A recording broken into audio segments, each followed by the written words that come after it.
Assalamualaikum warahmatullahi wabarakatuh.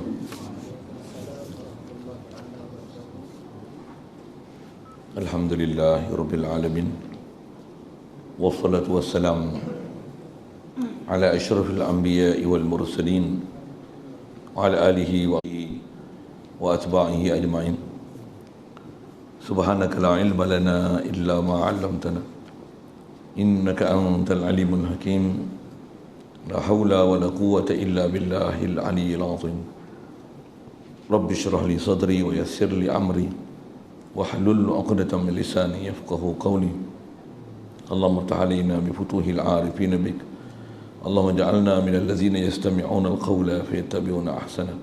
Allahumma 'allimna mimma jahilna wa anfa'na mimma 'allamtana wa zidna 'ilman nafi'a ya rabbal alamin.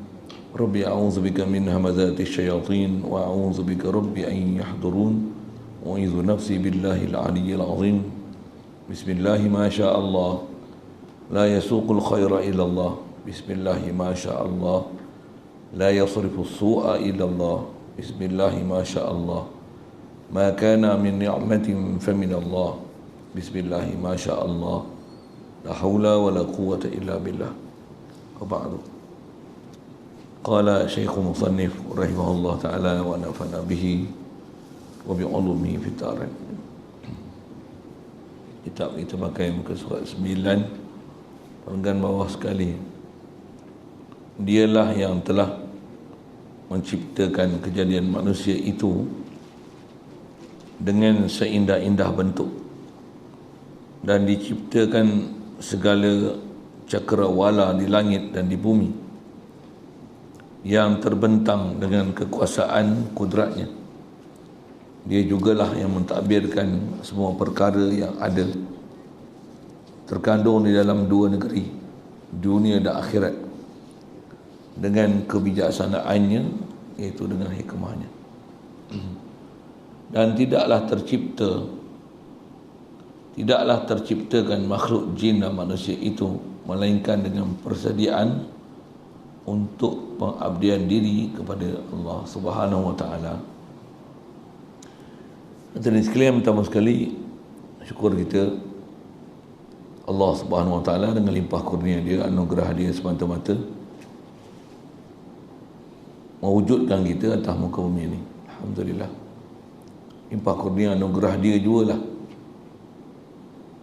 dapat kita agama Islam dengan kita dilahirkan daripada mak ayah kita Islam. Alhamdulillah. Limpah kurnia dia lagi, kita dibesarkan dalam keluarga Islam, masyarakat Islam, sekitaran yang mengamalkan ajaran agama Islam. Dengan itu Allah Subhanahu wa taala telah mudahkan kita untuk menjadi orang yang taat, ikut perintah dia, meninggalkan larangan dia. Alhamdulillah. Syukur lagi limpah kurnia Allah taala beri pada kita keinginan dan kehendak untuk belajar, memahami bagaimana untuk kita melalui kehidupan ini menjadi orang yang benar-benar hidup sebagai beragama dengan agama yang turunkan oleh Ilahi, dengan memahami perjalanan Islam. Dalam keadaan tu hati sanubari kita beriman, mengiyakan, membenarkan Allah Ta'ala, zahir batin kita, hidup hati kita kerana Allah Ta'ala. Alhamdulillah diberi kita keinginan untuk mempelajari pelajaran Islam yang sebenar itu. Syukur juga Allah Subhanahu Wa Ta'ala beri kita keupayaan boleh hadir malam ni untuk solat maghrib berjemaah. Alhamdulillah. Dia beri pula kelapangan masa, keterbukaan hati berada dalam satu majlis ilmu untuk kita meneruskan bacaan daripada kitab Minhajul Abidin, terjemahan Minhajul Abidin ni. Tajuk yang diberi oleh pengarang kita ni, cermin budiman bagi mukminin, untuk menterjemahkan perkataan Imam Ghazali Minhajul Abidin. InsyaAllah kita nak sambung ni masih dalam mukadimah. Itu baru kali pertama kita baca, dan saya sebut dah itu format kita. Ada tukang baca seorang, mana yang tak perlu saya bagi huraian, kita akan teruskan saja. Pasal tengok kitab tu saiz dia besar, memang ada besar pelajaran yang kita nak ambil kat situ. Jadi dengan sebab tu boleh cepat sikit kot untuk bacaan. Alhamdulillah, dengan ketentuan Allah SWT boleh kita nak berkuliah di sini sebulan 2 kali insya-Allah buat masa ni. Saya pun tak sangka nak boleh 2 kali. Asalnya mai jemput ceramah untuk cerita korban dia itu tak. Boleh datang pula kali kedua. Ada hikmah di sebalik kejadian COVID-19 yang Kedah apa tak boleh masuk. Buat masa ni saya manfaatkan untuk datang ke sini. Jadi kalau katalah esok kita dilepaskan daripada bencana tu, antaranya dari Kedah ni, pasal ada tempat-tempat yang masih dalam kuarantin yang agak ketat lagi. Kalau dia orang panggil pun esok, saya kena pertimbangkan mereka pula untuk kuliah kat mereka tu. Pasal dah mula kuliah sini, saya akan beri komitmen kat sini lah besar, insya-Allah. Mudah-mudahan Allah Ta'ala mudahkan segala urusan kita, khasnya dalam proses untuk meneruskan bacaan daripada kitab ni, untuk kita ambil manfaat semaksimum mungkin, dan mudah-mudahan Allah Ta'ala lembutkan hati sanubari kita untuk boleh faham betul-betul apa maksud isi kitab ni, dan benar-benar kita boleh menjalani perjalanan sebagai abid, orang yang menzahirkan kehambaan diri dan keberhajatan diri pada Allah Subhanahu Wa Taala pada setiap waktu dan keadaan, insya-Allah. Alhamdulillah. Baca. Jom.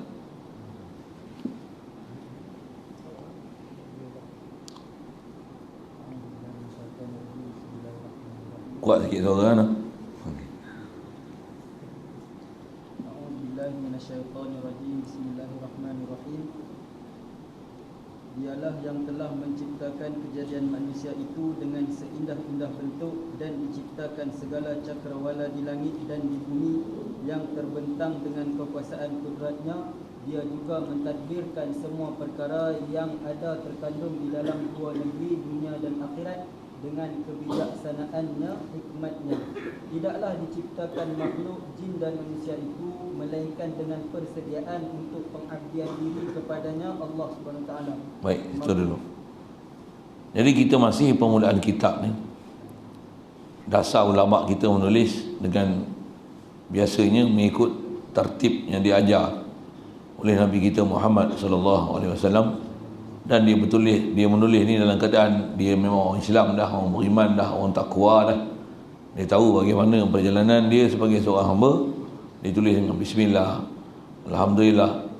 Nanti akan ada selawat dan salam untuk Nabi kita Muhammad sallallahu alaihi wasallam tu. Kita tak sampai lagi bab selawat.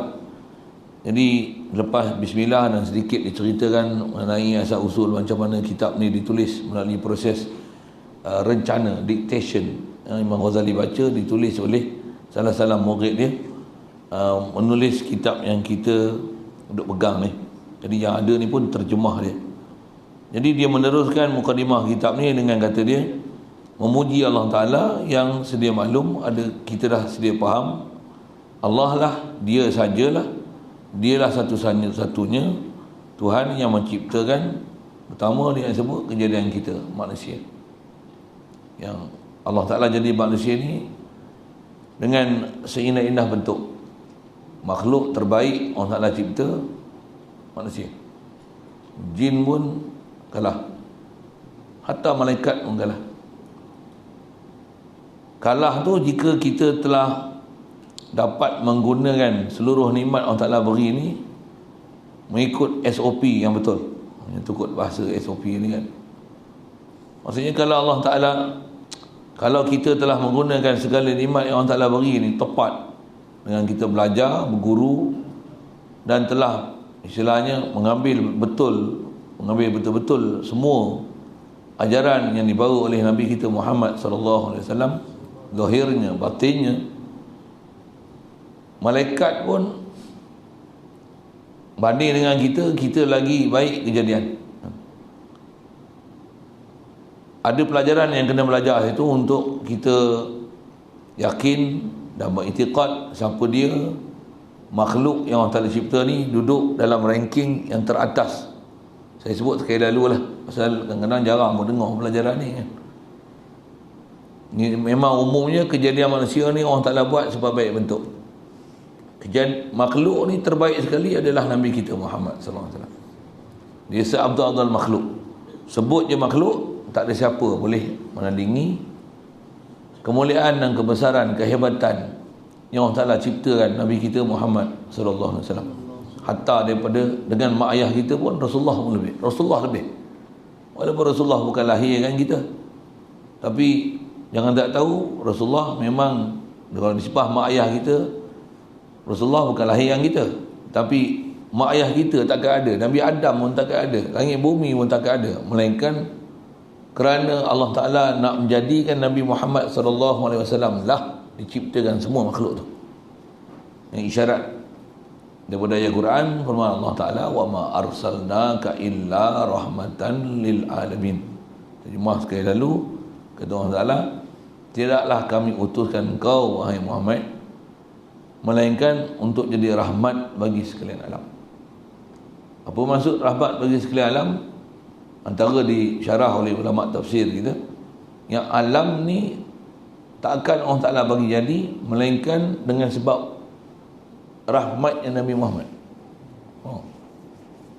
Langit, bumi, malaikat, semua ni, alamin ni, istilahnya makhluk yang selain daripada Allah Ta'ala ni, yang Allah Ta'ala cipta ni, takkan Allah Ta'ala buat melainkan punca dia untuk jadi rahmat diciptakan makhluk tu adalah kerana Muhammad sallallahu alaihi wasallam. Itu kedudukan Nabi Muhammad. Dia paling tinggi untuk Nabi Ibrahim, Nabi Musa, Nabi Isa, Nabi Nuh AS, yang atas nama masyhur dia Ulul Azmi, lepas tu Rasul-Rasul, Nabi. Bawah Nabi-Nabi ni ketua malaikat yang 10 atas senarai yang disebut oleh ulama macam tu. Selepas tu siapa dia? Selepas ketua malaikat ni, selepas tu adalah Sayyidina Abu Bakar, sahabat-sahabat Nabi. Umumnya sahabat Nabi, tabi'in, tabi'in. Di kalangan sahabat tu ranking tertinggi siapa yang dilantik jadi khalifah? Sayyidina Abu Bakar, Umar, Sayyidina Uthman, Sayyidina Ali.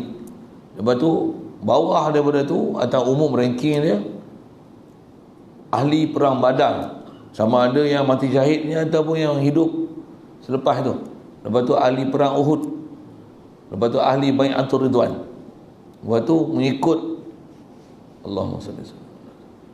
Lepas tu atas lima sebah zaman, tabi'in, tabi'in, dan selepas tu adalah para awliya Allah Subhanahu Taala, yang mereka ni atau istilahnya adalah pewaris Nabi-Nabi.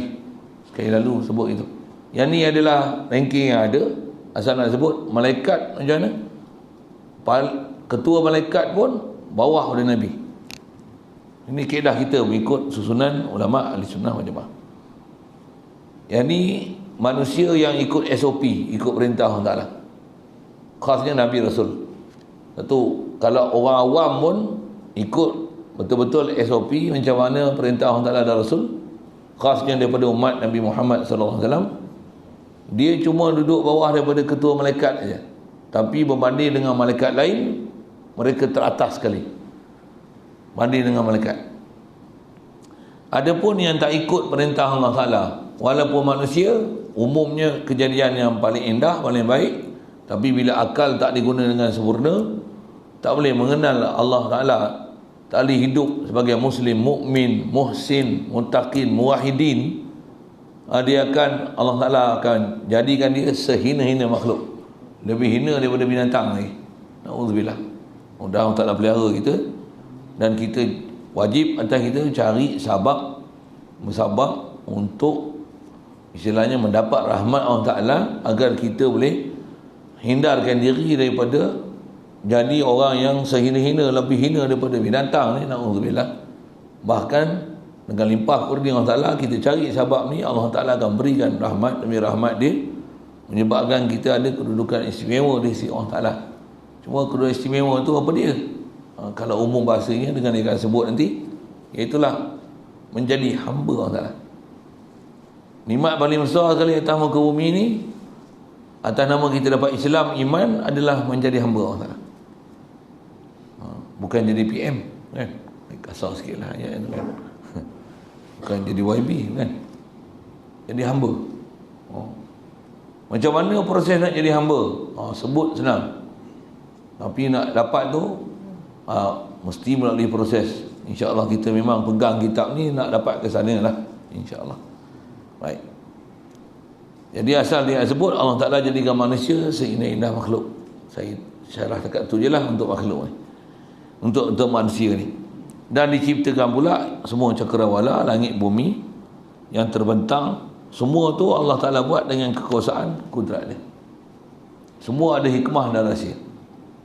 Pelajaran kita akan jumpa nanti, insyaAllah diajar oleh ulama dan tutup guru kita macam mana kita nak manfaatkan apa makhluk yang Allah Ta'ala bagi jadi ni, sama ada cakrawala di langit ataupun makhluk yang di bawah di bumi ni, yang setiap pandangan kita, pendengaran kita, apa yang kita boleh bau, apa kita rasa, apa kita sentuh, yang tu akan jadi sebab untuk kita ingat Allah Ta'ala, InsyaAllah. Sampai tempat ni kita cerita nanti. Nak cerita awal kot terlalu awal kan, tapi dia nak cerita Allah Ta'ala yang buat semua tu, dan tak ada penciptaan Allah Ta'ala buat yang sia-sia. Wajib kita i'tiqad apa Allah Ta'ala buat ni, sama ada atau istilahnya alam atas atau alam bawah, walaupun kita tengok pada pandangan kita dan nilaian kita yang banyak perkara kita tak tahu rahsia dan hikmah penciptaan makhluk Allah Ta'ala bagi jadi ni, wajib i'tiqad Allah Ta'ala tak akan buat sesuatu dengan sia-sia. Sekalipun kita kata iblis, syaitan, sekalipun Allah Ta'ala tak akan buat sia-sia.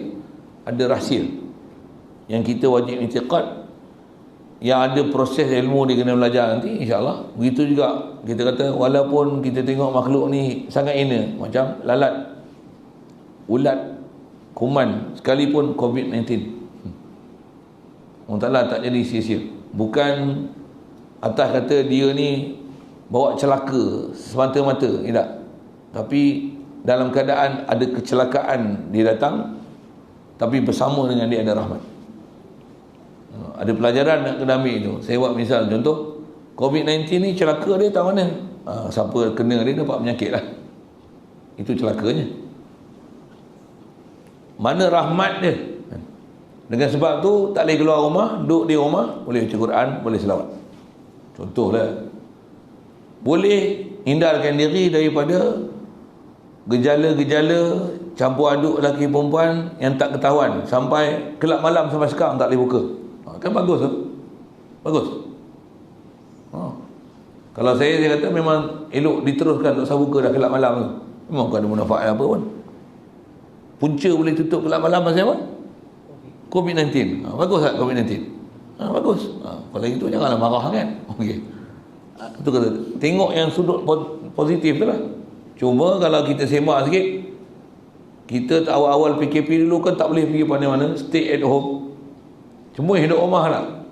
Sepatutnya kalau kita belajar dengan sempurna, semua yang kejadian kita duduk rumah tu, betul-betul duduk keluarga dengan anak isteri tu, dengan bahasa gitu, adalah satu jalan untuk kita boleh muhasabah dan koreksi diri, memperbanyakkan hubungan dengan ilahi. Sepatutnya macam tu. Tapi kita macam dah buat, boleh buat ke belum? Tak dapat dah kan. Bahkan cuma dah tak tahu nak buat apa lah. Ulang alik apa dia, duduk di dapur, pergi masuk bilik air, masuk ke dapur, masuk ranjung, masuk bilik air, duduk bilik, tidur, ke dapur, tandas, pusing tu. Buka kitab jauh sekali, Quran tak buka, selawat. Jadi kalau yang tu untuk muhasabah diri apa? Sepatutnya masa yang banyak tu kita boleh manfaatkan untuk buat sesuatu. Kita ada tak? Kalau selalu kita boleh bagi alasan banyak urusan, dengan sebab tu ya Allah aku tak boleh buat ibadat. Ni full time boleh buat ibadat, tak boleh buat ibadat juga. Jadi muhasabah itu. Apa masalah kita ni? Memang ada masalah kita. Memang ada masalah. Saya tak kata kat tuan saja, kat saya sendiri memang ada masalah. Dan juga nak menunjukkan apa? Kita tak boleh hidup seorang-seorang. Dia mesti ada orang lain untuk kita bermuamalah dengan dia, khasnya atas kita nak bicara, nak jadi hamba Allah Ta'ala ni, mesti ada guider yang guide kita, punya orang putih sikit lah. Mesti ada pembimbing yang asuh kita untuk kita jadi baik, mesti ada. Kita sendiri tak boleh bawa diri kita untuk jadi baik. Tambah pula, kita ni tak pernah pergi belajar macam mana ilmu nak jadi baik. Walaupun peluang tu ada, masa pun dapat masa yang terbaik, sangat baik, tapi kita tak boleh jadi baik. Dan jangan tak tahu, ada orang yang masa PKP ni, masa tu lah banyak main game. Contoh, sorry saya sebut siapa kena nasihat ni. Ada orang dengan masa PKP ni pasti ada internet, dapat internet free lah tu. Masa tu lah, jadi kaki YouTube, kaki Facebook, patutlah itu. Dengan sebab PKP tu jadi celaka belah tu. Ada tak? Dan ramai juga orang yang dalam masa PKP tu boleh menulis kitab, khatam kitab, boleh mengarang buku. Ada yang boleh telaah, ada boleh talaki dengan guru online. Ada yang macam tu. Jadi kat kita kena muhasabah tu lah. Asal saya nak sebut, Allah Ta'ala dia tak jadikan sesuatu tu dengan sia-sia. Walaupun kita tengok satu sudut dia buruk dan bawa bencana, sebenarnya di atas kita gunakan dia untuk apa? InsyaAllah memang ada pelajaran situ. Tu yang dia kata, Allah Ta'ala buat semua dengan kudratnya. Memang atas buat semua Allah yang buat. Dan dia jugalah mentadbirkan semua perkara yang ada terkandung di dalam dua negeri ni. Dua negeri mana? Dunia, akhirat. Atas nisbah alam ni disebut oleh ulama, alam mana? Ni alam kita duduk ni. Semua pentadbiran Allah Ta'ala berkata, alam apa? Alam syahadah, tu istilahnya. Mati, alam barzakh. Ada alam tu. Dan alam tu dia bukan macam alam ni. Kalau istilah modern sikit, alam syahadah ni ada makhluk dia dan ciri-ciri makhluk dia. Masuk alam barzakh pun kita duduk dalam tu nanti. Alam tu, kita makhluk, dan apa keliling kita pun masih makhluk lagi. Allah tetap Allah.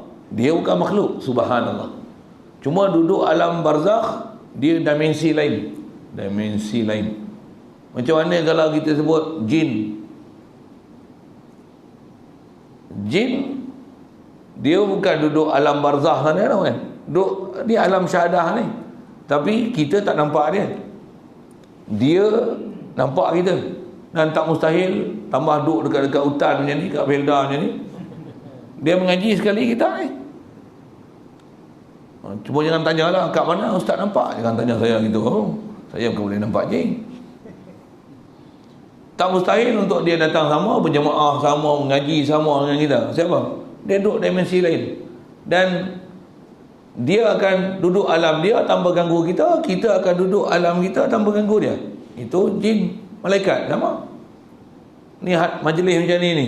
Malaikat berkumpul-kumpul dia duduk ni. Cuma tak duduk belakang lah malaikat.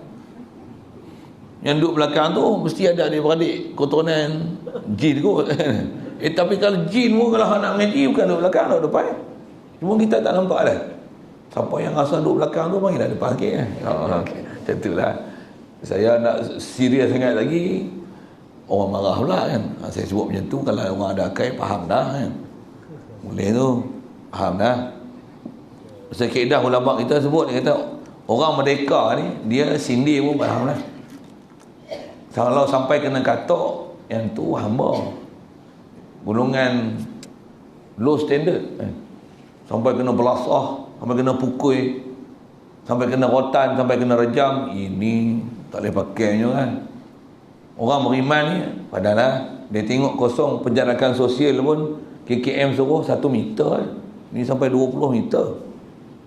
Cukup saya sebut itu padahal taklah mau sebut banyak lagi ni pun okey.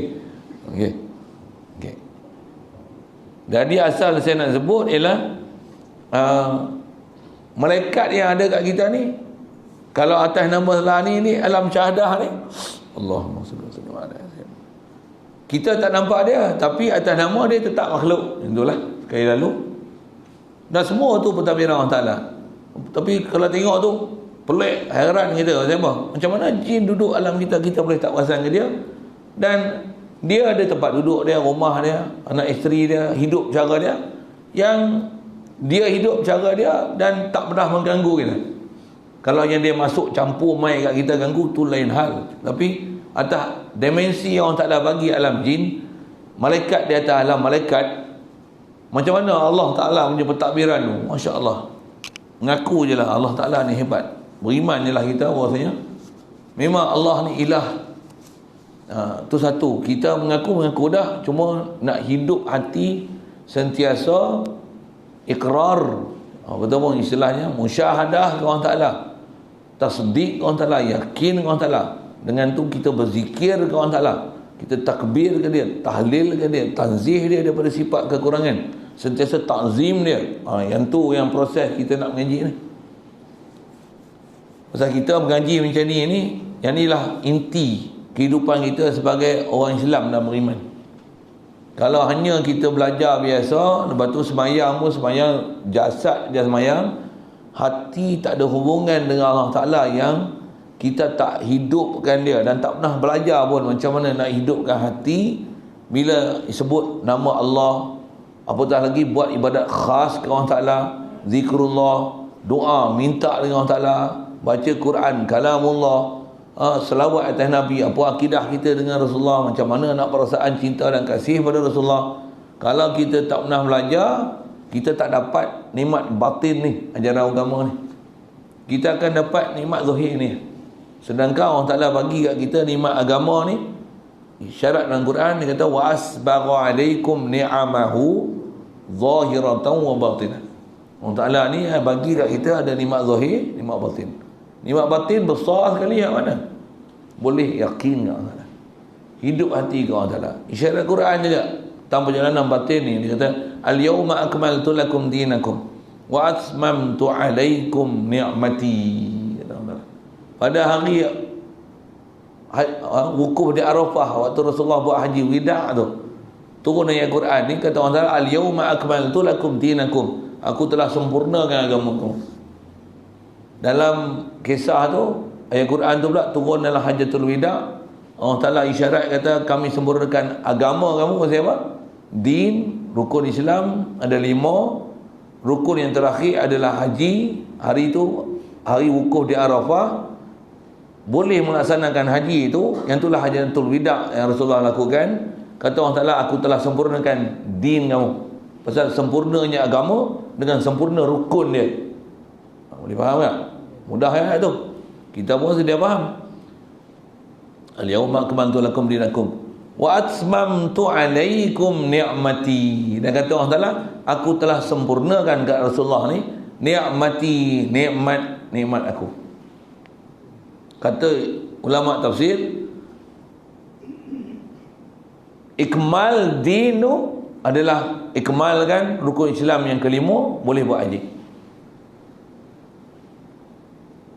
Itu tentang kamaluddin. Dan wa atmamtu alaikum ni'mati, tamamkan nikmat Allah Ta'ala ni. Yang ni lah kata ulama tafsir, adalah dengan diberikannya perjalanan batin.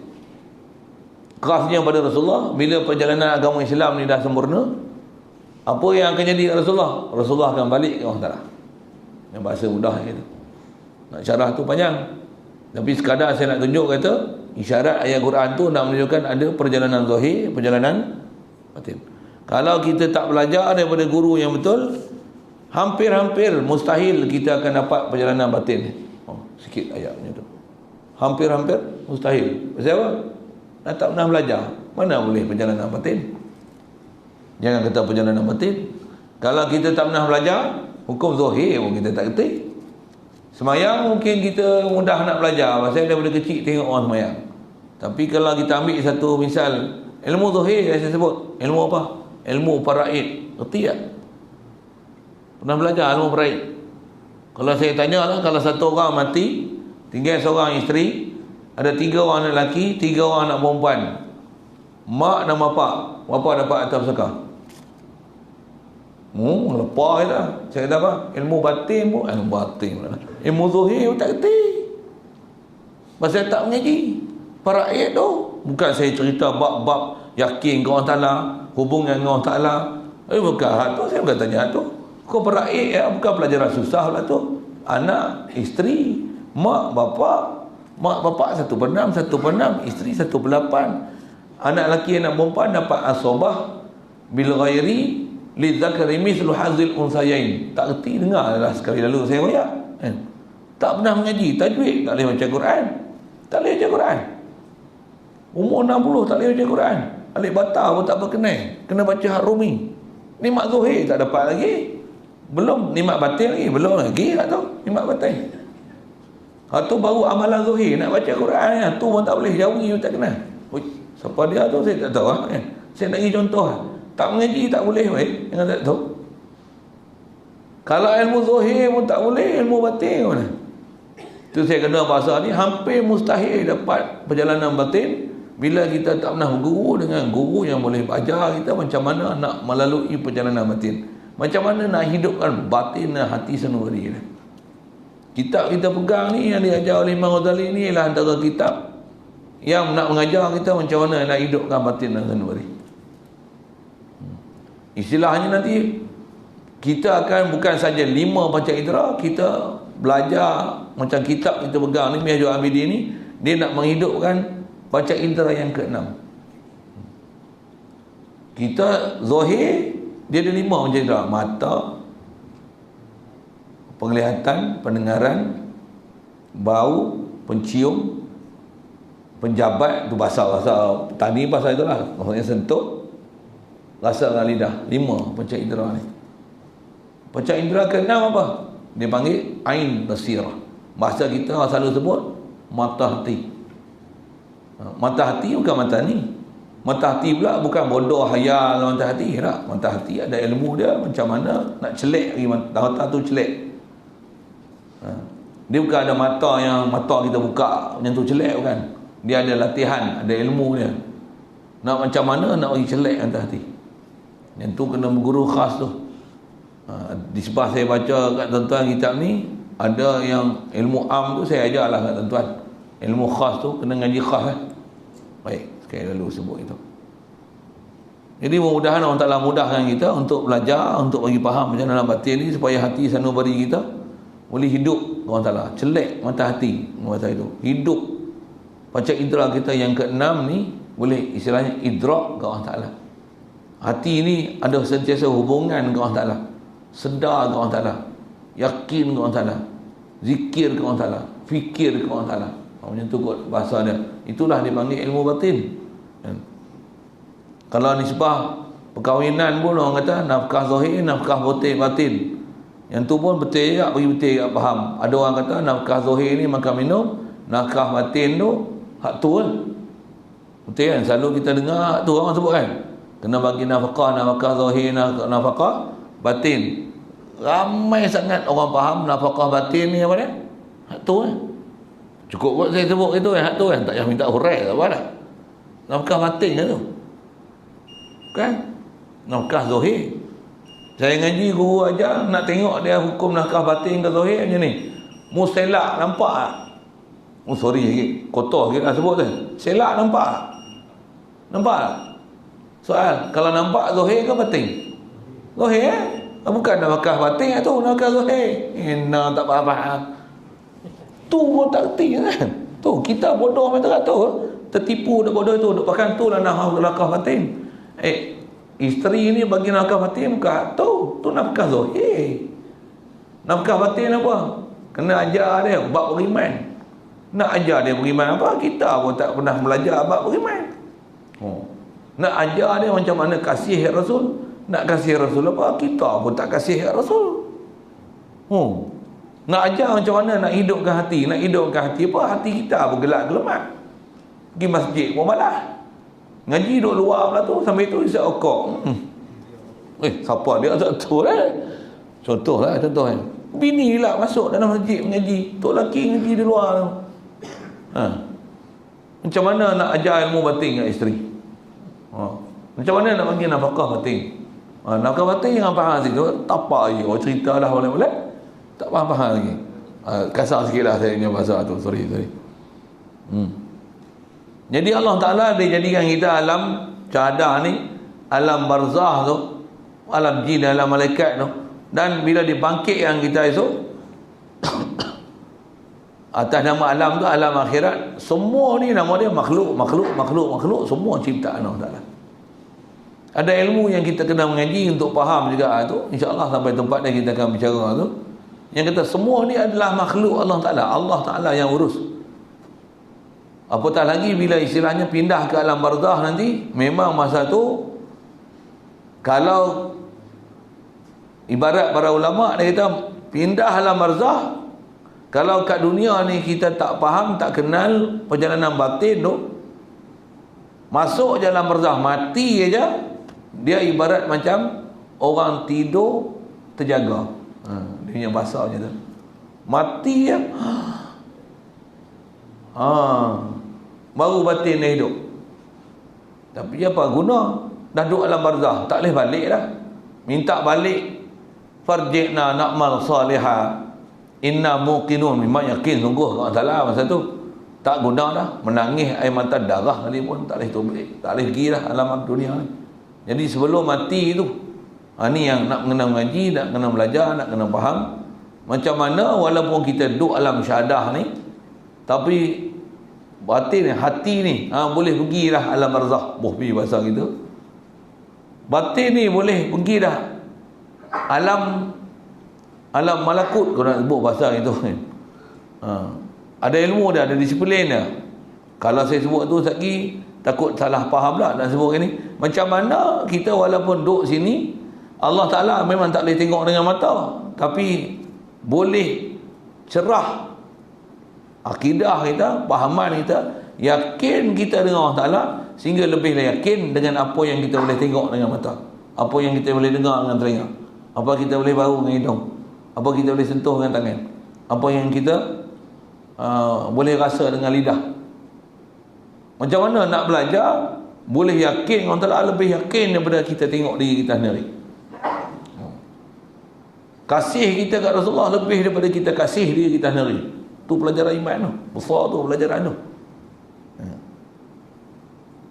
Mudah-mudahan Allah mudahkan urusan tu, beri kita kesempatan, kelapangan masa, dibukakan hati sanubari kita, dibagikan kita lembut pula hati sanubari, walaupun belajar sikit tapi faham tu dalam. Mudahan insya-Allah. Baik. Tidaklah terciptakan makhluk jin dan manusia itu melainkan dengan persediaan untuk pengabdian diri kepada Allah Ta'ala. Ayat tu terjemahkan firman Allah Ta'ala, wa ma khalaqtul jinna wal insa illa liya'budun. Itu saya pernah cerita kat tuan-tuan, kitab ni saya cadang nak baca dan alhamdulillah ramai tuan-tuan pegang kitab ni. Pasal apa? Tuan-tuan tengok terjemah dia tu, sedap kan. Payah kita nak tengok kitab-kitab yang ada terjemah macam ni. Dia terjemah tu memang cantik bahasa dah. Itulah maksud ayat Quran yang sepatutnya kita kena faham, wa ma khalaqtul jinna wal insa illa liya'budun. Kita selalu dengar, tidaklah aku ciptakan jin dan manusia melainkan untuk menyembah aku. Kalau kita terjemah itu, kita biasa dengar itu, tengok dia sebut sekali lalu, dia kata tidaklah terciptakan makhluk jin dan manusia itu melainkan, dia buat sikit-sikit ya perkataan tu, tapi sedap perkataan tu, melainkan persediaan untuk pengabdian diri kepada Allah Ta'ala. Bila Allah buat kita ni apa? Kita ni Allah Ta'ala dah siapkan kelengkapan untuk ada persediaan menzahirkan kehambaan diri ke Allah Ta'ala. Itu maksud liya'budun. Pasal tanggungjawab kita dan matlamat kita dalam hidup ni untuk ni. Apa dia? Persediaan untuk jadi hamba Allah Ta'ala dah bagi. Dengan panca indera anggota, kebolehan kita untuk berfikir, mengenal, memahami ke Allah Ta'ala, Allah Ta'ala dah bagi semua. Jadi sepatutnya bila datang ni, khasnya bila kita dibesarkan, balik, berakal, berguru betul-betul, sepatutnya memang boleh capai tahap hamba tu. Memang boleh. Pasal Allah Ta'ala, Dia telah mensediakan kita segala kelengkapan bagaimana untuk hidup atas muka bumi ini menzahirkan kehambaan, kefakiran, keberhajatan diri kita ke Allah Ta'ala, sentiasa merasa diri kita hamba. Memang Dia bagi kelengkapan cukup, lengkap, tak ada kurang sikit pun. Bahkan didatangkan guider kat kita. Siapa? Nabi, Rasul. Kita zaman kita tak ada lah Nabi Rasul, tapi ada pewaris Nabi dan Rasul, akan jadi petunjuk Yang akan jadi istilahnya mazharul hadi, akan jadi orang yang menjadi sabab untuk memberikan kita tunjuk jalan macam mana jalan lurus untuk menghidupkan hati sanubari kita ke Allah Ta'ala. Itu maksud kita diciptakan. Dan insyaAllah dengan kita belajar seumpama kitab ni jadi sabab untuk memudahkan kita untuk boleh mencapai matlamat ni, insyaAllah. Sambung. Maka jalan bagi orang yang bertujuan ke arahnya sangatlah terang, dan keterangan tentang kebesaran Allah itu kepada setiap orang yang melihat, merenung dan memikirkan amatlah nyata. Tetapi Allah dengan kekuasaannya boleh melakukan mengikut ketentuan kehendaknya, sama ada disesatkan atau diberi petunjuk kepada siapa-siapa yang dikehendakinya. Dialah sahaja yang terlebih mengetahui dengan orang yang mendapat petunjuk daripadanya. Jelas rasanya dia sebut. Dia nak beritahu kat kita apa? Jalan nak pergi ke Allah Ta'ala ni sangat terang. Jadi kalau dia kata terang tu, kita ni kalau duk kelam lagi, maksudnya ada masalah lah kita. Yang tu ya, dia punya, itulah saya tak carah panjang pun cukup lah. Pasal dia kata terang. Terang mana aku tak kerti pun. Nak ngerti ke nak tak pernah belajar. Belajar pun nak menyorok. Sikit lagi usik buat tu. Belajar pun saat mari, saat tak mari, saat datang, saat tak datang. Saat bersungguh, tak bersungguh. Tapi dia kata sebenarnya jalan untuk ke Allah Ta'ala sangat terang. InsyaAllah kita belajar ni memang jumpa ni kita akan tengok memang terang sebenarnya tuan-tuan. Jangan saya sebut kalau saya tanya tuan-tuan mesti boleh jawab. Saya nak kata ada benda yang kalau kita tak mengaji panjang, berkitab, berguru, bertahun-tahun mengadap, mengaji pondok sekalipun kita tak dapat peluang macam tu, katalah itu. Saya tanya ni mesti ada benda sangat terang, tuan-tuan mesti boleh jawab. Jawab misalnya. Ada tak makhluk yang kekal abadi? Dengan zat dia sendiri boleh kekal abadi? Ada? Ada. Kalau makhluk tak boleh kekal abadi, apa sifat yang ada pada makhluk? Binasa. Itu siapa yang akan kekal? Yang memang kekal ni siapa? Siap. Untuk kita ni hidup nak matlamatkan siapa? Nak matlamat hak hancur binasa ke? Nak matlamat kepada hak kekal? Ya. Tak boleh jawab. Jeng lah itu, tak boleh jawab lah. Mestilah cari hak kekal. Makhluk semua binasa. Jangan kata orang lain, kita pun binasa. Jadi kita hidup bukan cari kita, bukan untuk kepuasan diri kita, apatah lagi nafsu kita, setan kita lagi bukan untuk cari apa, untuk matlamat kita isteri, matlamat kita anak, matlamat kita pangkat, tak ada pasal matlamat kita Allah. Yang nasyid-nasyid ulama-ulama kita susun pun kata apa dia? Allahu ghayatuna. Allah ni matlamat kita. Our destination is Allah. Itu kita punya destination. Mesti pergi kat dia. Nak tak nak, suka tak suka, mesti pergi ke dia. Cuma jalan nak pergi dia tu, nisbah dia sebut sini, keterangan mengenai hebatnya Allah Ta'ala pun kata dia sangat terang. Cuma dia ada pelajaran yang kita kena ada kebolehan untuk merenung, memikir, dan kalau nak proses tu mesti berguru. Masa mudah itu. Pasal tanpa panduan guru tak boleh kan, dia buntu.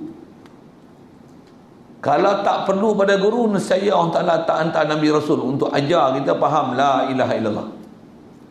Dan memang Allah Ta'ala hantar Nabi Rasul pun untuk ajar semata-mata nak ajar la ilaha illallah dan mengajar bab kerasulan Muhammadur Rasulullah. Nabi tak diajar, tak dihantar, Nabi Rasul tak dihantar oleh Allah Ta'ala ajar matematik, ajar geografi, ajar sains, tak. Ajar apa lagi? Engineering, bab electricity tak ada pasal, dia tak ajar bab tenaga kinetik, tenaga keupayaan, tenaga kimia tak ada pasal. Nabi Rasul tak ajar tu dia ajar dia tu pun nak apa? Untuk bagi kita kenal la ilaha illallah. Jadi kena berguru, ada ilmu yang kena ambil. Dengan tu baru kita nanti ada keupayaan untuk boleh merenung dan memikir. Dan ilmu merenung memikir ke Allah Ta'ala pun bukan susah. Tu yang dia kata, semua tu terang, nyata, amatlah nyata. Okey. Nisbah Allah, Allah boleh beri petunjuk macam mana dia turunkan hujan atas pokok kayu. Pokok kayu tak payah cari hujan, tak payah minta hujan, dia boleh turunkan hujan. Memang boleh tak? Betul tak? Tapi bukan sunnah Allah Ta'ala buat itu. Bukan itu. Dan kita pun bukan pokok kayu. Kita manusia, ada akal. Jadi macam mana untuk jalan, untuk dapat hidayat boleh kenal Allah Ta'ala? Di fardu atas kita untuk bekerja, bertindak, beramal, pergi berguru, mengaji, menuntut untuk boleh sampai jalan ke Allah Ta'ala. Yang itulah kerenah kehidupan. Itulah kerenah kehidupan. Siapa yang gagal pergi cari apa sepatutnya pergi cari, gagal di sini nanti gagal di sana. Na'udzubillah. Satu nisbah Allah Ta'ala, dia boleh saja bagi hidayat mudah-mudah. Nisbah Allah, dia lagi tahu siapa dapat hidayat, siapa yang sesat. Dia memang boleh bagi sesat dan bagi hidayat. Dan dia dah hantar Nabi Rasul tunjuk jalan hidayat dan jalan sesat. Kat kita lah kena perhati elok-elok mana jalan sesat, mana jalan hidayat. Isyarat Quran, inna hadaina hussabila imma syakiran wa imma kafura. Kata Allah Ta'ala, kami dah tunjuk dah kat manusia sabil, jalan. Dia hantar Nabi Rasul, ulama, tutup guru, dia tunjuk dah. Zaman sekarang ni kalau ada fitnah pun di kalangan orang-orang ilmuwan Islam, bunyinya ilmu Islam tapi rupanya rosakkan Islam. Ada. Allah Ta'ala bagi tunjuk dah mana jalan hak, jalan betul. Tambah ada pamau Wahabi lah, Syiah lah, liberal lah. Dia dah bagi terbentang depan kita untuk kita kenal siapa hak, siapa batil ni. Kat kita lah. Dia atas kata kunci untuk mengenal, untuk pergi cari dan mengenal pasti, akal Allah Ta'ala beri dengan sempurna untuk kita untuk mengenali siapa yang sepatutnya kita patuhi dan ekori. Yang tu buat bahasa dia. Siapa yang kita kena ikut, siapa yang kita kena taati, dan siapa kita menjauhkan diri. Ada benda yang kalau tak syarah panjang pun ada prinsip, kita faham itu. Cuma dia ada cabaran yang banyak. Ada musuh yang kita kena kenal pasti, syaitan, nafsu, lagi apa? Dunia, pangkat, wang ringgit, tanah, ternakan, kemuliaan, kebesaran, pujian. Ni benda-benda yang menghancurkan kita. Kalau kita tak mengaji betul-betul, tak dapat panduan yang betul, terlentang terak kita, kan? Yang tu yang kata Allah Ta'ala, dia bagi dah tunjuk dah jalan betul, tutup guru semua ada. Patutnya kita kena pergi cari dan usaha. Dia kata imma syakiran wa imma kafura. Terpulang kat kita untuk jadi orang kafir. Syakur, imma syakiran, nak jadi orang bersyukur, kenal siapa Allah Ta'ala, hidup sebagai hamba, ataupun kafura, mengingkar, bangkang, tak peduli ke Allah Ta'ala. Kalau ambil Islam pun macam melepaskan betok di tangga. Betok di tangga, tak bisa dengar, tanya lain. Apa maksudnya? Buat acuh tak acuh, buat sambil lewat. Rezeki yang Allah Ta'ala jamin, pergi cari. Sanggup keluar negeri, tinggal anak bini, tapi majlis ilmu sebelah rumah tak boleh hadir.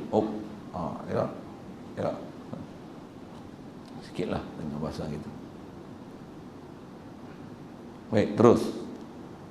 Apalah kiranya rahmat Allah dicucuri ke atas ruh yang dipertuan penghulu sekalian Rasul-Rasul, begitu juga hendaknya ke atas arwah ahli keluarganya yang banyak sekali menabur bakti, nama yang harum ke sekota alam, lagi suci bersih zahir dan batin mereka. Ya Allah, mohon limpahkan kesejahteraan serta sanjungan kebesaran yang agung berterusan hingga ke hari kiamat ke atas ruh baginda sallallahu alaihi wasallam. Okey. Yang ni dia nak mulakan kitab dia setelah dia bismillah, alhamdulillah, puji ke Allah Ta'ala. Dia nak minta apalah kiranya untuk bahasa dia. Sedap lembut dia pakai. Bahasa maksudnya doa lah. Kata dia, mudah-mudahan ya Allah kau kurniakanlah atas bahasa kita sebut ni selawat dan salam ke atas Nabi kita Muhammad sallallahu alaihi wasallam. Begitu juga dia sebut sini siapa dia ni. Begitu juga ke atas ruh kaum keluarga dia. Begitu juga termasuk dalam tu para sahabat dia. Pasal apa ni? Antara kaedah kita diajar, kaedah ulama ahli sunnah wal jamaah ni, selain pada Rasulullah, antara golongan yang kita kena muliakan adalah para sahabat. Antara kumpulan yang kita kena muliakan adalah istilahnya ahli bait Nabi sallallahu alaihi wasallam. Siapa ahli bait Nabi sallallahu alaihi wasallam? Isteri dia, keturunan dia. Nama ni ada ke lagi keturunan Nabi? Ada. Cuma keturunan Nabi melalui anak lelaki tak ada lah. Pasal yang ada keturunan Rasulullah ni melalui anak dia Sayyidatina Fatimah, yang tu yang banyak cucu baginda Nabi SAW, Sayyidina Hasan Husain. Memang ada sejarah panjang tu. Jadi yang banyak golongan-golongan yang istilahnya nama ahli bait Nabi SAW ni, sampai zaman sekarang ni, jika ada pertalian darah mereka ni dengan Rasulullah, wajib atas kita memberi kemuliaan pada orang yang ada pertalian darah dengan Nabi kita Muhammad SAW. Dan mereka ni atas aturan agama kita, biasanya mereka ni ada salah silah berhubung, ada ditulis, dicatat keturunan-keturunan mereka sampai kepada Nabi kita Muhammad SAW. Ramalan ni atas umum bahasa disebut siapa dia yang keturunan Nabi ni, golongan habaib, orang yang ada sayyid di depan tu. Pasal memang dah jadi tertib daripada orang dulu-dulu kala, siapa yang ada hubungan dengan Rasulullah ni, dia ada tertib penamaan keturunan, supaya orang boleh jaga kehormatan yang sepatutnya diberi pada keturunan Nabi. Jadi kita yang tak ada atas nama Habib, tak ada nama Sayyid ni, atas satu nak sebutnya tanggungjawab yang kita kena faham, kena beri penghormatan kepada orang-orang yang ada pangkat-pangkat dengan sebab ada keturunan dengan Nabi kita Muhammad SAW. Dan kita dapat lihat biasanya memang orang yang atas nama, ada nama Habib, ada Sayyid ni, kalau tuan-tuan saya tak tahu, saya dalam pemerhatian yang pernah setakat ni pernah jumpa lah, memang orang yang ada nama Sayyid, Syarifah, biasanya lah semua nama dia ni, dia bukan reka-reka. Yang kalau memang betul ada kehubungan dengan keturunan Rasulullah, begitu juga nama Habib-Habib ni, kita akan lihat tingkah laku, akhlak mereka, Masya Allah. Masya Allah, saya nak kata macam mana. Kalau kata dia buah pun, ada satu benda yang kita akan lihat, dia hubungan dengan Allah Ta'ala dan hubungan dengan Rasulullah ada. Kalah kita kan. Tuan-tuan saya tak tahu, saya pernah jumpa satu saya sebut kan. Kadang kita tengok kita mengaji, dia mengaji biasa lah, tapi dia ada nama Sayyid. Dia ada nama Sayyid. Bila dia ada nama Sayyid ni, walaupun kita ni duk mengaji macam ni, kita tengok tanya dia, rupanya dia duk diam-diam duk selawat kat Nabi Muhammad SAW. Hidup selawat di mulut, di hati. Macam apa? Tok Wan aku.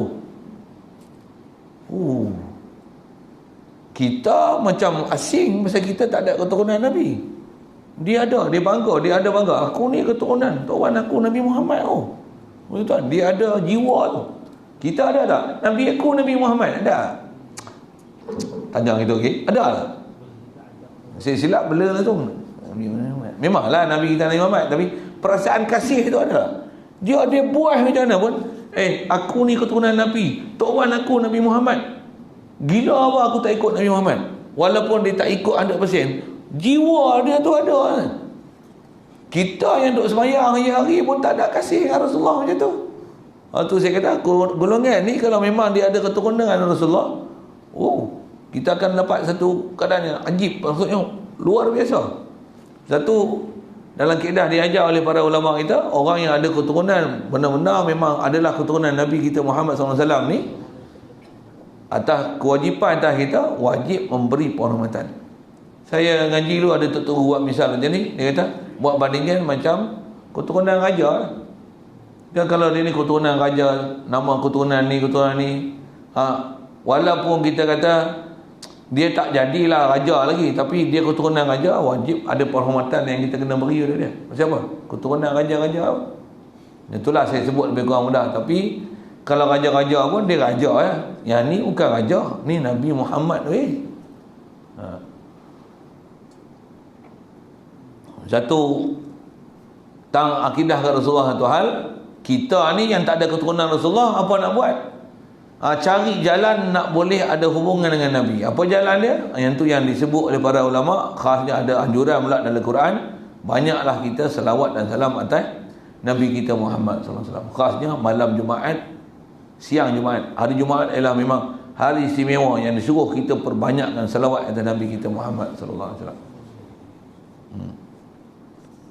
Jadi orang yang disebut sebagai penghulu sekalian Rasul semua dengan sifat-sifat pujian yang disebut tu tiada lain melainkan dia adalah Nabi kita Muhammad sallallahu alaihi wasallam.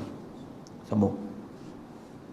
Wahai saudara-saudaraku, ketahuilah oleh tuan-tuan sekalian, mudah-mudahan Allah jua memberikan kebahagiaan kepada tuan-tuan dan saya juga dengan sepenuh keredaannya. Sesungguhnya melakukan pengabdian diri beribadah itu adalah hasil daripada ilmu pengetahuan, faedah perjalanan hidup, umur, bakti, khidmat bagi sekalian hamba yang berhemah tinggi, taat kepada penciptanya Allah Taala, semata-mata mencari limpah keredaannya jua. Barang dagangan bagi aulia Allah, iaitu mereka yang dapat menguasai dirinya mentaati syariat Allah dengan sepenuh-penuhnya, jalan bagi orang-orang yang berperibadi dengan takwa, peruntukan orang-orang yang unggul kemuliaan, matlamat tujuan orang-orang yang bercita-cita tinggi, dan simbol tanda orang-orang yang mulia lagi budiman, yang luhur kemahiran kepada ini, kepandaian orang-orang yang masyhur lagi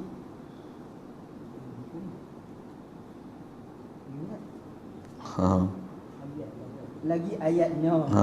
Ibadat dia usaha orang-orang yang mempunyai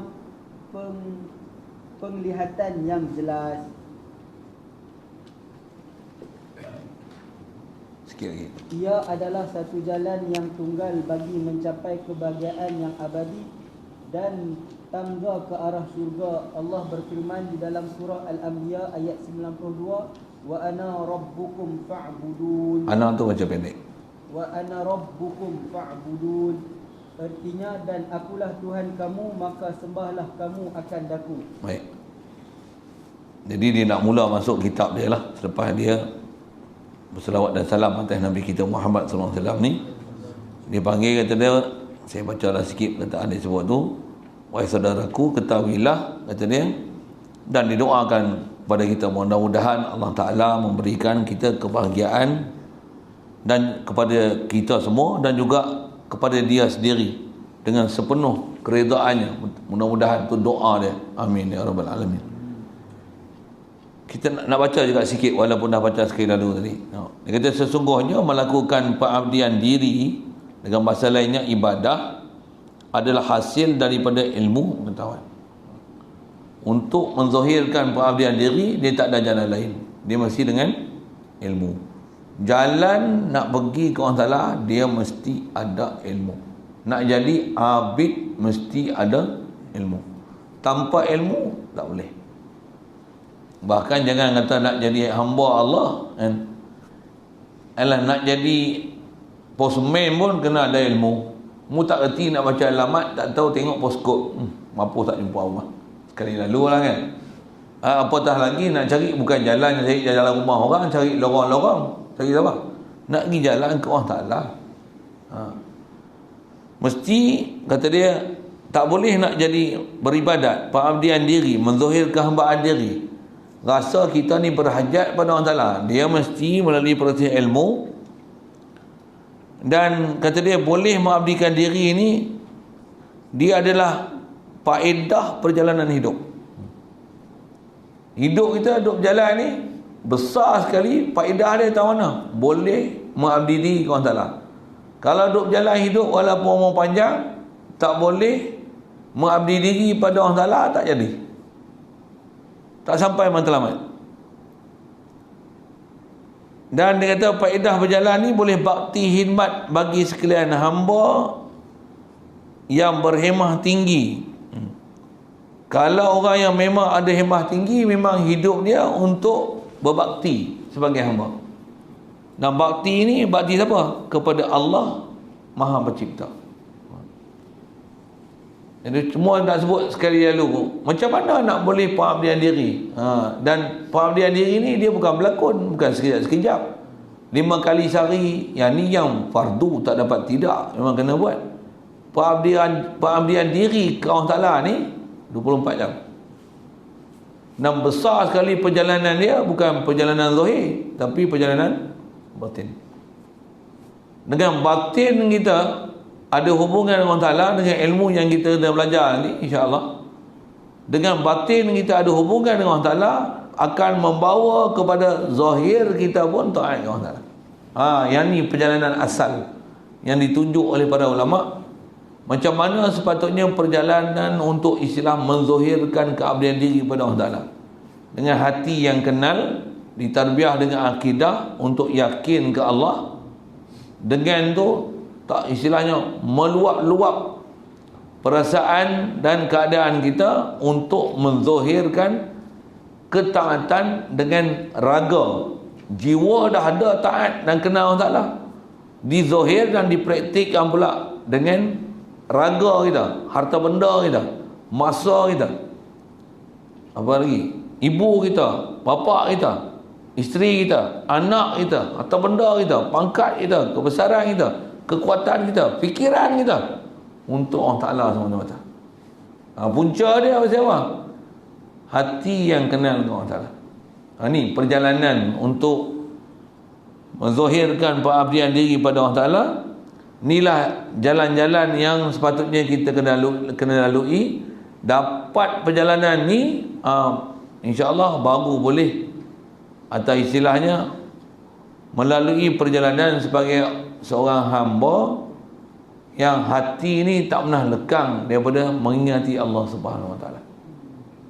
Ada pelajaran dia insya-Allah panjang umur Taala, mudah-mudahan ni mudahan kita sikit lagi juga baca tu, pasal bahasa dia sedap sangat. Pula tu nak kata macam mana dalam bahasa dia pakai tu.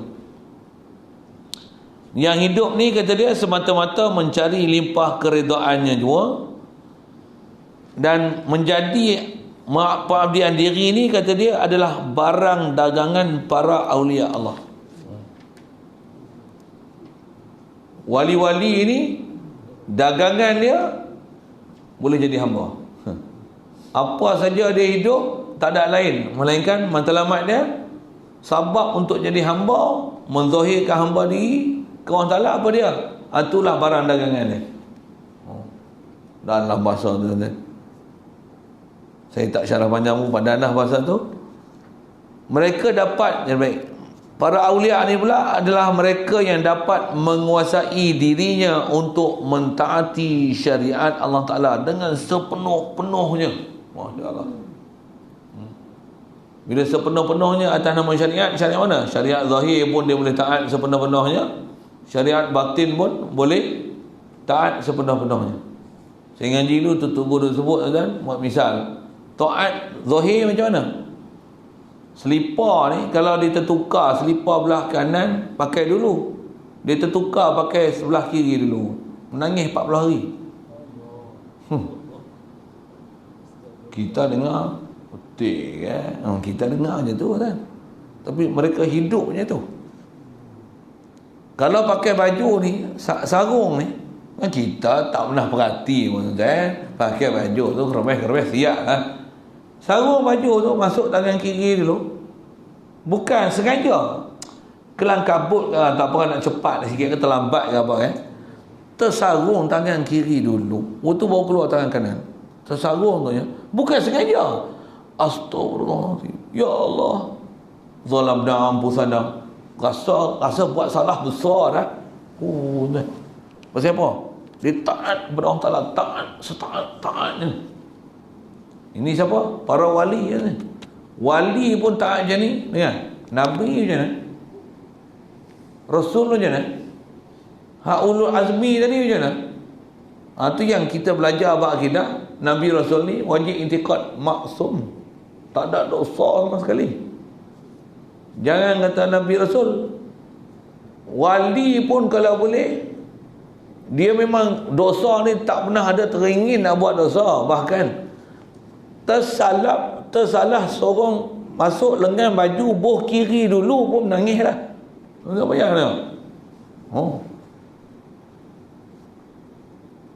Kalau nak makan nasi tu, dia makan nasi tu, saya tak ingat nama wali tu apa. Lampak saya ni nama-nama kadang payah nak ingat. Antara kisah duk ngaji dulu, saya duk ngaji, tu dia buat kisah para awliya Allah Ta'ala ni. Dia kalau ada orang jamu nasi kat dia, sebelum dia nak makan, dia nangis dulu. Nangis macam apa? Ya Allah, aku tak minta rezeki-Mu sedia dah untuk aku. Bukan saja nasi. Ni dengan lauk, dengan kambing, dengan ayam, dengan ikan, dengan sayur, dengan air panas, air sejuk. Orang main hidak lagi.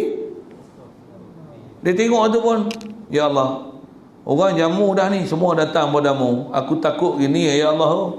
Lagi aku makan, aku tidur. Astagfirullah. Ya Allah, ampunkanlah aku.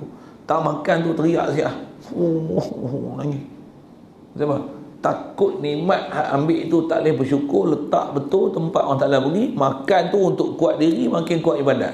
Takut makan-makan ni bukan kuat ibadat, lebuh ibadat. Tengok makanan tu nangis siap lah. Ada kita hidup ada. Tuan-tuan tak apalah wali-wali, saya ada lagi. Tak lagi. Saya tengok makanan duduk macam ni, sedap kan ni tadi. Tengok belanja pula, pergi makan kedai, tengok orang tolong bayar. Mujuh bayar, tak habis duit ku. Sikit lah, sorry saya sebut tu. Tuan-tuan tu tak biasa. Saya selalu kena tu. Kita makan, nak bayar. Ada orang bayar lah, Ustaz. Apa dia? Ada orang tadi hidup macam ni. Tu lah. Ni tak payah bayar. Tak payah, dia pun bayar siap lah. Tu pun ada baki lagi. Dia kata nanti saya ambil kemudian. Dia bagi siap lah 100. Kata. Baik. Nak fikir lah. Kalau kita macam mana? Mujur tu kan. Kita buat-buatlah terperangat. Bayar dah. Cik, dalam hati macam mana? Tuan-tuan, itu saya sebut saya. Tuan-tuan saya tak tahu. Kalau para awliya macam mana? Saya biasa jumpa tuan. Orang awam macam pun. Tapi orang yang soleh-soleh ni, dia keluar. Saya pernah ikut jemaah-jemaah dakwah ni. Yang pernah saya khidmat ni selalu jemaah luar negeri ya. Saya kerti bahasa Arab sikit. Bila dia main Malaysia ni nak terjemah bahasa Arab, ramai tak kerti, saya khidmat lah selalu. Khidmat tu, kita beli barang, kita nak khidmat ni orang luar negara ni. Datang main Malaysia buat kerja dakwah, kita tolong terjemah kan. Beli barang, saya buat keluar duit, nak bayar. Kata la nahtaju ila amwalika. Kami tak perlu duitmu, bahasa kita senang. Aku tak nak duitmu. Lana amwaluna, kami ada harta kami. Kami main Malaysia ni kata dia. Jina ila Malaysia linunfiqa amwalana fi sabilillah. Kami duit kami ni main Malaysia ni untuk kami nak guna harta kami ni nak belanja jalan Allah Taala. Mu tolong tak payah bayar untuk aku. Aku nak bayar. Bahkan tanya, mu nak makan apa? Dia tanya kita nak makan apa? Kita nak khidmat untuk dia, nak tolong bayar. Dia tanya kita makan apa? Dia kata, anta tuhibbu hadha? Beli buah tu, dia tanya kita, ni nak ni, sedap tak ni? Ada buah dia tak asal makan. Ini sedap ni. Tutup muka kita malu. Astagfirullahaladzim. Kaifah?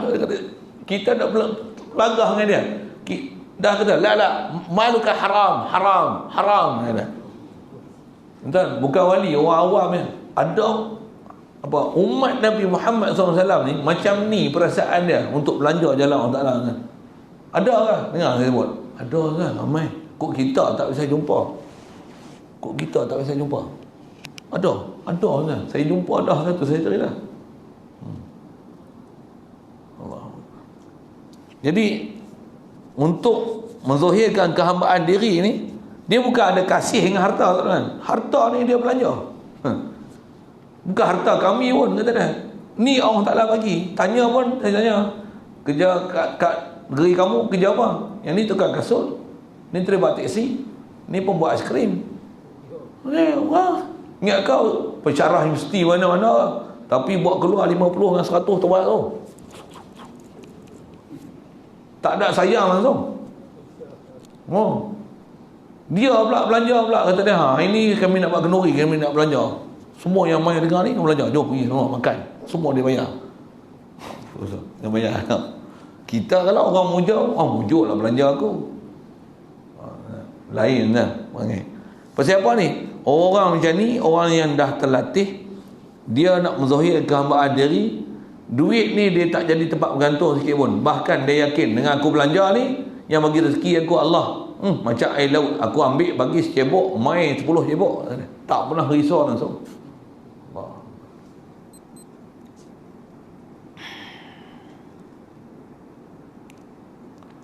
Jadi kata dia, dengan mengabdikan diri ni, dia ialah jalan bagi orang yang berperibadi dengan takwa. Dia adalah menjadikan mengabdi diri pada Allah Ta'ala ni, dia adalah peruntukan orang-orang yang unggul kemuliaan. Bahasa dia semua canggih-canggih dia pakai. Satu saya nak baca sekali lagi, walaupun dah baca tadi. Matlamat tujuan orang-orang yang bercita-cita tinggi. Orang yang nak dapat hidup dia menzahirkan hambaan ni adalah orang yang memang cita-cita sangat tinggi. Pasal memang ketinggian makhluk nama manusia ni boleh mengabdikan diri pada Allah Ta'ala, menzahirkan hamba. Cuma menzahirkan hamba tu besar pelajaran kita akan jumpa nanti. Kalau saya sebut ini macam mana? Allah. Saya buat misal ya tuan untuk tunjuk kita ni. Lepas tu saya nak berhenti lah. Masa kita pun dah lebih sikit ni. Saya nak tunjuk kita macam mana kata dia adalah matlamat tujuan orang yang bercita-cita tinggi. Itulah nak mengabdikan diri pada Allah Ta'ala. Tengok saya nak tunjuk kata mengabdikan diri. Allah. Saya buat misal ni. Katalah saya bukan nak cerita hamba, tapi saya nak cerita yang dalam medium kita, kefahaman kita. Pasal kita Malaysia tak ada hamba, kita pun tak pernah hidup zaman perhambaan kan. Kadang tak pernah terfikir kita hamba ni apa. Saya buat misal ni. Katalah kita ada majikan. Majikan kita satu hari dia panggil kita, dia bagi kita duit. Dia bagi kita 10,000. Dia suruh kita pergi cari orang susah, sebarkan ataupun agihkan duit ni kepada orang susah dan memerlukan. Sikit soal. Dah bos bagi, kita dapat duit tu, tuan-tuan rasa apa? Seronok kan? Seronok siapa? Dapat duit 10,000 tu. Dapat duit. Dapat duit pun dia suruh buat apa? Dia bagi ke orang, bukan jadi milikmu. Nak seronok buat apa? Pekerja yang baik ialah dia dapat tu macam mana? Dia tak rasa duit dia walaupun besar. Saya beri contoh 10,000 ni. Dia buat apa? Dia akan tunaikan apa tuntutan dia. Siapa orang susah dia bagi. Sekupang pun dia tak usik. Siapa? Dia tahu ni bukan duit aku. Aku cuma sebagai pemegang amanah. Yang penting apa aku buat dengan bos, bos redha kat aku. Ni pekerja yang baik sekali. Kalau bagi 10,000, 5,000 kat dia, 5,000 je dia agih. Ini apa? Kalau dia agih semua pun, tapi dalam hati ni dia apa suruh bagi aku bagi kat orang, kat aku dia tak bagi pun. Bagilah upah apa sikit, ni bagi suruh kita buat kerja. Habuan aku tak ada. Belum hamba lagi. Maksudnya belum pekerja yang betul-betul berbakti dengan majikan dia. Belum. Mu sebagai pekerja sepatutnya apa dia suruh buat, mu buatlah. Bukan kerja mu nak mikir apa dia nak bagi kamu. Dia dah ada habuan nak bagi kamu, dia nak bagi dah. Bahkan macam ni sikit andaian. Kalau dia bagi kita 10,000 tadi, dia tengok kita 5,000 kita sapu, 5,000 lagi kita bagi. Agak-agak dia bagi tak kita lagi 10,000, bagi duit lagi tak ke depan ni untuk dia bagi kita agih. Agak-agak dia bagi ke tak? Saya nak tunjuk apa kan? Inilah satu contoh untuk menunjukkan pengabdian diri. Yang ni pun contoh sangat rendah lah sangat. Untuk buat misal, untuk menunjukkan keadaan kita ni Allah Ta'ala dia bagi kita kederat, bagi kepandaian, dapat harta macam ni. Buat apa? Kita jatuh hati ke harta, rumah, duit, simpan buat ketui. Orang susah kita tak bagi pun. Dan kita tak pernah belajar pun nak faham siapa dia orang susah. Dan tengok orang susah pun tak ada buah hati nak tolong. Bahaya kita ni. Jadi apa masalah ni? Masalah banyak kat kita. Jangan kata nak menzahirkan perasaan tu. Bahkan kalau kita berkati, kita ni duk kasih ke harta. Orang yang sepatutnya memerlukan bantuan kita, kita tak peduli pun. Alhamdulillah. Saya buat misal sekali lalu ialah tu. Jadi kalau kata andai kata tambah pula kita pernah khianat. Kalau kita sebagai anak lah misal, kalau kita ada bapa, kita dua beradik, bapa kita bagi ke anak dia yang pertama ni, yang ni dia bagi, dia belanja betul. Anak kedua ni separuh dia belanja, separuh tak belanja. Bapa kata belanja. Mesti bapa akan bagi pada orang yang, pada anak yang ikut suruhan dia, lagi dia belanja, dia tak pernah simpan apa pun.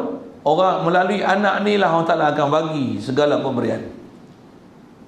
Biasa apa? Dia tahu anak ni memang ikut perintah dia. Inilah Nabi-Nabi dan Rasul, para awliya. Kita tengok kalau dia buat kenduri tuan, Masya Allah. Dia tak ada fikir yang salam nak patah balik tu. Tak fikir tu. Kalau patah balik pun dia akan belajar balik untuk orang. Ni Nabi-Nabi Rasul, para awliya, perangai dia orang macam ni. Kita ni kalau buat kenduri pun bunyi je buat kenduri. Sebenarnya bukan nak jabur orang tu. Kita duk fikir berapa nak main balik je. Sikit lah saya sebut itu. Jauh kan perjalanan kita. Jadi kalau orang yang betul-betul nak jadi hamba ni, dia akan cari jalan bagaimana untuk menzahirkan sifat-sifat kehambaan, dan hati dia akan serah kepada Tuhan. Dalam masa yang sama sentiasa mengharap kepada Allah Subhanahu Wa Taala dalam seluruh kehidupan. Jadi rasanya kita tangguh situ dulu. Firman Allah Ta'ala dalam suratul Anbiya, yang ni dia nak mula nak cerita bab ketuhanan, siapa Allah Ta'ala yang kita wajib kenal. Dan dengan itu nanti insya-Allah kita boleh kenal, kita faham siapa dia, dan kena belajar, dan kena ada amal macam mana nak menjatuhkan hati dan boleh kasih pada dia. Wajib tu. Mudah-mudahan dimudahkan kita untuk boleh datang kuliah seterusnya, diberi kesihatan, kelapangan masa, keterbukaan hati, lembut hati sanubari, dan menanti-nanti untuk datang insya-Allah. Mudah-mudahan dimudahkan urusan kita semua. Sambung tentang firman Allah Taala, wa ana rabbukum fa'budun. Soalan kalau ada. Ya. Sedikit pencerahan. Anda bisa mengaji di depan TV dengan di TV. Soalan mengenai apa adab kita mengaji di depan TV dan di depan masjid. Paling besar adab depan di masjid lah, depan dengan guru kan. Semua saya sebut tu lagi sensitif sikit lah. Tadi pun saya sebut dah. Pertama sekali adab datang dengan perasaan nak mengaji. Tak ada gelas. Saya ngaji tu guru dia pegang, kalau ada gelas ni, dia pegang gelas ni, datang main dengan seolah-olah kita kosong. Main mengaji dengan perasaan kosong.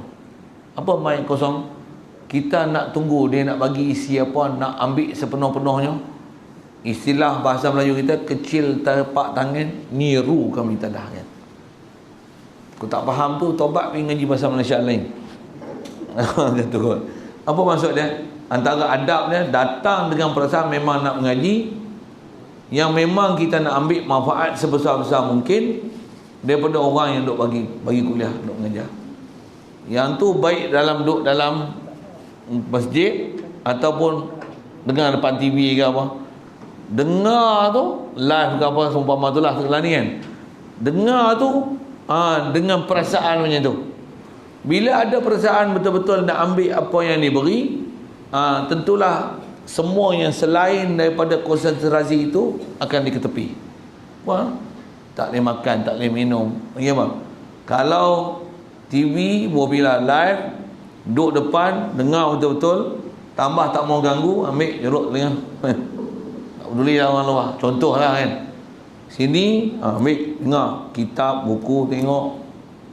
Lepas tu, kedudukan dengan guru. Memang yang tu adab, bukan saya cerita. Memang ulama-ulama kita cerita macam tu. Dia adab macam tu. Pasal Jibril kalau ikut adab dia mengaji, pernah satu ketika datang Rasulullah, belaga lutut dengan lutut. Belaga lutut dengan lutut. face to face, bukan Facebook. Dah belaga lutut dengan lutut, tentulah face to face kan lepas ni. Jibril datang tanya, alim ni ya Rasulullah, mal Islam, Islam ni apa? Dia berguru, bertemu lutut dengan lutut, rapatnya kedudukan antara murid dengan guru tu. Mudah-mudahan Allah Ta'ala mudahkan kita tu lah. Cuma saya ni nak sebut macam mana, tak layak mengajar, itulah kot kan. Tu yang tuan-tuan tengok tahu kepi tu. Minta maaf lah. Dah demo suruh mengajar, saya marilah. Patutnya saya nak buat macam ni, tuan-tuan mengajar, saya pula dengar, tengok saya duduk kat tuan-tuan duduk ke mana. Macam tu kot. Sungguh ni bukan nak cabar apa kan. Pasal saya mengaji dengan guru macam tu. Memang cuma tak ada lah duduk sampai belaga lutut ke lutut. Lagi guru rimas pula kan. Tapi kalau boleh nak duduk sedepan mungkin. Duduk sedepan mungkin. Duduk sedepan mungkin. Baru ni pun saya pergi Ipoh 2 hari ngaji. Cuma dia duduk dalam dewan, ada SOP apa. Saya duduk depan sekali. Cuma tak duduk depan sekali tu pasal ada nak sebut macam mana, ada orang ambil, ada barang apa, ada itulah, ada alatan-alatan dia pun tak duduk tu. Tapi nak banding orang duduk belakang, saya duduk depan sekali. Saya duduk depan sekali macam mana? Yang memang kita kena duduk macam tu. Apa nak sebut, walaupun saya dah mengajar dah, dan itulah saya sebut itulah, pasal memang diajar adab macam tu. Jadi besarnya hak tu lah, ada adab tu. Tu adab yang lain dengan pakaian sempurna, ada wangnya, macam-macam adab lain lah. Saya sebut yang betul-betul benda besar, batang tu dengan bekas kosong. Hak tu besar sekali. Pasal yang ni kalau tak boleh datang, kalau datang dengan bekas tertutup, tu yang tengok dia ajar apa, tak berhenti-berhenti lagi. Ni SOP dah langgar ni. Dia bukan nak dengar kita ngajar, dia nak cari buruk kita. Waktu Masya Allah. Maka saya ngaji, guru-guru duk ajar, dia kata bang, dia ajar satu doa. Kalau arwah Pak Teh pun dia ajar macam ni. Dia kata bang, ya Allah bagi aku ngaji, mana guru yang kita duk ngaji, dia duk mengajar tu, ya Allah jangan nampakkan kepada aku aib guru aku. Ya. Kalau arwah Pak Teh pun dulu dia duk mengajar, selalu dia sebut tu. Apa dia mengajar kitab Mi'ajul Abidin ni, kata, ya Allah jangan kau bagi nampak kepada aku aib guru aku. Kepada aku, jangan bagi aku nampak aib guru aku kepada aku. Pasal apa? Pasal apa? Kita nampak aib guru macam mana? Kita tak mengaji lah dengan dia, calon lah. Tengok dia mengajar, tak boleh pakai syuk. Ingat, kalau kita memang tengok dia dalam keadaan tak ada aib, macam mana? Depan ni ajarlah aku. Memang kita bersungguh-sungguh mengajar dia. Pasal apa? Pasal kita tak nampak dia ada aib. Pasal tu ulama-ulama kita, kalau arwah batin memang dia ajar disebut itu. Kalau boleh jangan, kalau ada aib, memang makhluk mesti ada aibnya, tapi jangan bagi nampak agak aku ya Allah. Kalau ada aib, jangan bagi aku nampak aib guru. Pasal kita nampak aib dia, kita memang takkan berguru dengan siapa yang kita rasa dia ada aib. Okay, lalu macam itulah adab yang kita kena jaga. Mudah-mudahan Allah Ta'ala lebukkan hati kita, boleh duduk tempat yang munasabah untuk kita duduk. Penjarakan SOP 1 meter kan. Jadi janganlah sampai 20 meter. Dan rasa saya kena jaga tanah juga. Saya kadang-kadang mengganggu apa dia, aircon sejuk kan ni. Tuan-tuan tak bawalah kulit kebal. Macam tu kan. Saya duduk Kelang Hulu gerik. Persia ni lebih kurangnya cuaca lah kan. Kadang-kadang cuaca sejuk ni mengganggu kita. Sejuk. Yang lain masa cuaca sejuk kan, kalau boleh tutup pun pasal dah sejuk, dah hujan, pasal kipas pun padan lah. Kipas pun bukan wajib buka semua tu ni. 1, 2, 3, 4, 5, 6. Ni 6 ni. Ekor lagi. Takkan nak buka semua. Bagi munasabah lah kan. Atas hari ni buat ni lagi. Saya nak kata mesti dipantau semua, pasal ada benda yang kena mengganggu. Itu juga lampu, kecerahan, semua faktor tu adalah faktor untuk menyempurnakan proses pengajian kita. Patutnya bagi cerah lagi, bukan bagi gelap lagi. Cerah memang perlu cerah. Ni muram, suram je, semua duduk macam duduk kelab malam duduk itu. Tambah yang memang dia cari suasana kelab malam kat belakang. Kena lagi tu. Minta maaf lah bahasa saya kasar. Saya tegur. Terima kasih atas soalan. Maaf di atas saya punya bahasa yang terlanjur cakap pedih-pedih, sorry ya. Ada lain soalan. Bismillahirrahmanirrahim. Allahumma nawwir qulubana bi nuri hidayika. Kama nawwartal arda min nuri syamsika abadan abada bi rahmatika ya arhamar rahimin. Warzuqna fahman nabiyyin wa hifzal mursalin wa ilhamal malaikatil muqarrabin wa sallim tasliman ala jamil anbiya'i wal mursalin walhamdulillah. Assalamualaikum warahmatullahi wabarakatuh.